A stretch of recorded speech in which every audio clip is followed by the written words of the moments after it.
இந்த வீடியோவில் நம்ம என்ன பார்க்க போகிறோம் அப்படின்னா 1000 சதுரடி வீடு கட்ட எவ்வளவு பொருட்கள் தேவைப்படும் அப்படிங்கிறத பற்றி நம்ம பார்க்க போகிறோம். இப்போ ஸ்டீலை பார்த்துக்கிட்டிங்கன்னா கல்லுக்கட்டு கீழே கல்லுக்கட்டு கட்டி போட்டால் ஸ்டீலோட அளவு குறையும். இப்போ நம்ம கல்லுக்கட்டு யாரும் இப்போ அதிகமாக யூஸ் பண்ணதில்லை, பில்லர் போட்டு பீம் போட்டு தான் யூஸ் பண்ணுறாங்க. நம்ம அதனால் பில்லர் போட்டு பீம் போட்டு எடுக்கிற மாதிரி கனெக்ட் பண்ணோம்னா ஸ்டீல் மட்டும் 4600 கிலோ தேவைப்படும். எம்சாண்ட் அது மாதிரி எம்சாண்ட் பார்த்திங்கன்னா 1000 சதுரடிக்கு ஒரு 19 யூனிட் தேவைப்படும். அதுபோல் பீசாண்ட் உள்ளே பூசுறதுக்கும் வெளில பூசுறதுக்கும் பீசாண்ட் வேணும்னா பீசாண்ட் அடிச்சுக்கலாம். அது ஒரு 5 யூனிட்லேருந்து 6 யூனிட் தேவைப்படும். நம்ம ஒரு 6 யூனிட் போட்டுக்கிடுவோம்.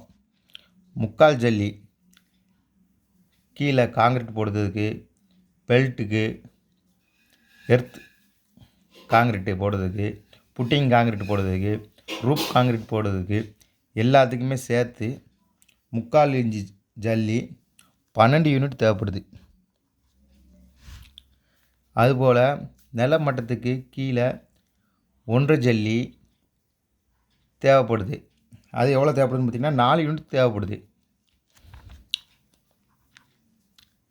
சிமெண்ட்டை பார்த்திங்கன்னா 1000 சதுரடி கட்டி முடிக்கிறதுக்கு ஒரு 600 மூடை சிமெண்ட் தேவைப்படும்.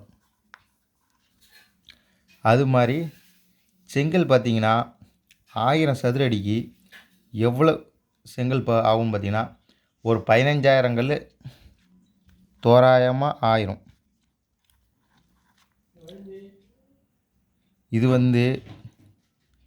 உங்கள் ஏரியாவில் என்ன விலைகளில் இந்தந்த பொருட்கள் கிடைக்குதோ அதை வச்சு நீங்கள் தாராளமாக கணக்கு பண்ணிக்கலாம். சரிங்களா?